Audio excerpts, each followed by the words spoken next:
So here it is. You know, I've been thinking about air quality in this valley for a long, long time, and very recently the whole question of incineration has arisen. And so I sat down and wrote what I thought were the prime logical reasons why one should not incinerate in this valley. And before I sit off on these, and I'm going to take only a very little while over these six, but before I sit out on them, I want to point out that there are many euphemisms used in this world for incineration. And incineration is incineration by any other name. Plasmification, gasification, pyrolysis, or whatever you call it. It is raising the temperature of something you don't want to the point where it burns, and then hoping that the burning is going to change the nature of the stuff so that it's no longer noxious. There's also another difficulty here, and it's part of the PR game that is played by the industry that is involved in this business of incineration, and that is to create an illusion that there is such a thing called closed-loop incineration. There's no such thing. The loop is wide open. The feedstock, municipal solid waste in this case, comes in. There's the open end of the loop. It may go through a semi-closed process inside the plant, but eventually there's something that comes out of the other end. It is not a closed loop. Almost inevitably what comes out at the other end is the ash at the bottom, which contains heavy metals, for the worst part. The effluents which go out of the chimney stack, and there are always effluents. Every incinerator has a smokestack. If it has a smokestack, something is coming out of it. If it were only water and carbon dioxide, it would not have a smokestack. And in cases where the gas is where the incineration is being used to produce gas, which is a fuel for some generator of electricity, the generator of electricity has an exhaust stack.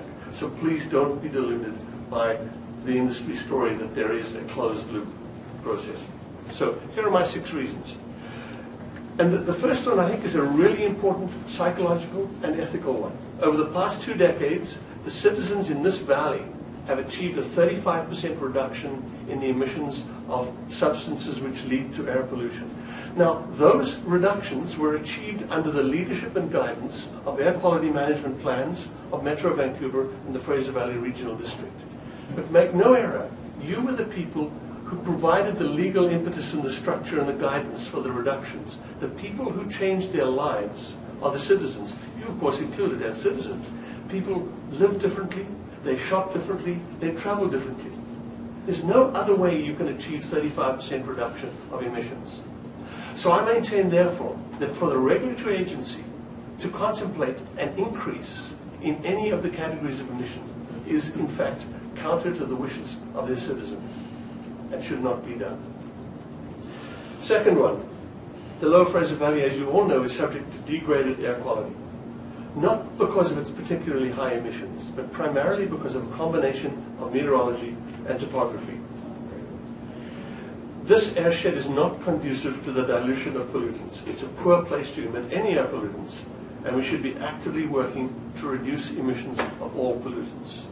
We should not be doing anything that increases emissions of any pollutants. The third reason, our previous emission reductions have been a classic case of picking the low-hanging fruit. They could be done without any particular scientific guidance as to what was going to be the result of the emissions reductions we achieved. We achieved a 35% reduction in emissions, but more importantly, we achieved a change in the mixture of emissions, particularly when you understand the question of ozone, it's oxides of nitrogen and volatile organic compounds. And the ratio of those two in emissions will determine the chemical reactions that will proceed and will determine the rate of the chemical reactions. Our emission reductions changed that ratio. And one of the consequences of that change in ratio was that the exceedances of the ozone standards which used to occur around Port Moody to Maple Ridge now occur between Abbotsford and Hope. That is because the chemical mixture is slower to react and therefore takes a longer time to form this ozone pollutant. We need to understand in detail the relationship between the emissions and the patterns of pollution on the ground before we even contemplate any changes in the emissions. The emissions reductions we have achieved so far have been amazingly successful. We have a more difficult job next, and we need to understand that the relationships between the emissions and the ambient ozone pollution. And indeed, this may sound like a cause for more scientific work. I'm delighted to report that this regional district is in fact funding some of that work that we are doing in order to understand the present and past so that we can plan for the future. Number 4, incineration discourages reduction and diversion. There's no question about that. It has been shown around the world. When you have an incinerator, you've got to feed the beast. The first thing you do is increase reduction and increase diversion. And only then, when you've got as much as you can out of reduction and diversion, then you may consider other means of disposing. And if right at the very end you have to incinerate, then you should do so with great care, paying attention to all the other things I've spoken about. Number 5 reason. We all live in a common atmosphere. We have substances upstream of us. We have emissions upstream of us. Upstream is the entire Pacific Ocean and Asia on the other side. It is now evident from measurements over many decades that the background ozone concentration is increasing at a rate of about 5 parts per billion per decade. This is because of the general increase of emissions of oxides of nitrogen and volatile organic compounds around the northern hemisphere. All management of ozone pollution must be done in the face of this increase. This is going to make management extraordinarily difficult as we move forwards, and particularly for places like this upper end of the valley, where you are already in exceedance of the Canada-wide ozone standards.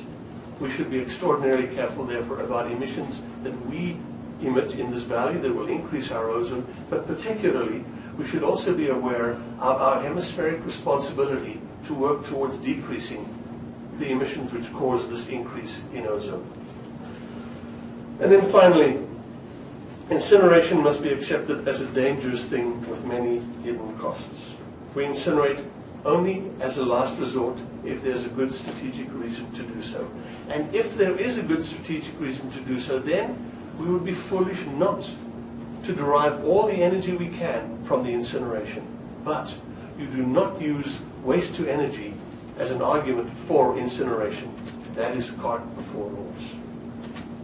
I said my say, Madam Chair, and I'm happy to drop this tirade with your staff if you'd like to read it in your leisure.